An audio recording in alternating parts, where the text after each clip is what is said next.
जब गलती भी सरकार की हो, जज की हो और प्रोसिक्यूशन की हो, उसका खुमियाजा कभी भी मुल्ज़िमों को नहीं भुगतना चाहिए। जजेस कभी नहीं ले जाएंगे इस केस को रिमांड की तरफ। सरकारी गवाह बाहर के मुल्कों से लाए गए और उनको ठहराया गया।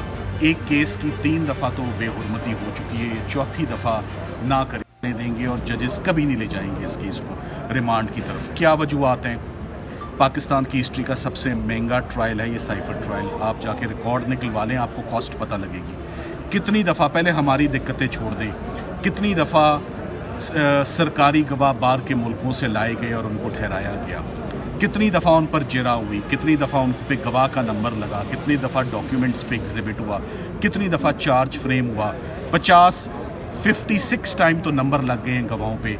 एक केस की 3 दफ़ा तो बेहुरमती हो चुकी है, ये चौथी दफ़ा ना करें। देखें, मैंने कल भी कहा था, आज फिर रिपीट कर देता हूँ क्योंकि बात अहम है। वो CSS की भी 3 अटैम्प्ट्स होती हैं और मियाँ बीवी की लड़ाई की भी 3 अटैम्प्ट्स होती हैं, कोशिशें होती हैं। चौथी कोशिश, चौथा मौका ना कभी किसी को मिलता है, ना देना चाहिए। और मौका भी इसलिए नहीं मिलना चाहिए जब गलती भी सरकार की हो, जज की हो और प्रोसिक्यूशन की हो, उसका खुमियाजा कभी भी मुल्ज़िमों को नहीं भुगतना चाहिए। ये ज़्यादती बिल्कुल नहीं होगी रिमांड वाली।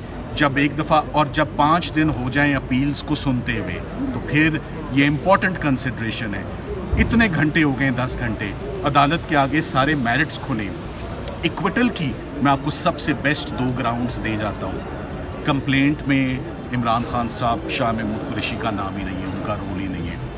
इंक्वायरी पहले ही शुरू हो जाती है। 2 मुल्ज़िमों को बड़े तरीके से बीच में से निकाल दिया जाता है। 17 महीने ये केस इंक्वायरी सस्पेंड रहती है और FIR की ताख़ीर है। इस केस में आज़म खान जो मरकज़ी गवाह थे, उन्होंने कोई बयान इमरान खान या शाह महमूद कुरैशी के ख़िलाफ़ अदालत में नहीं दिया। और जब उन्होंने बयान ख़िलाफ़ नहीं दिया तो उनको सरकार ने क्यों ना उनको हॉस्टाइल डिक्लेयर किया, क्यों ना उन पर जिरा की। सबसे इम्पॉर्टेंट बात, सबसे अहम बात, पूरा केस आपसे पूछता हूँ, मुद्दा क्या है आप बता दें।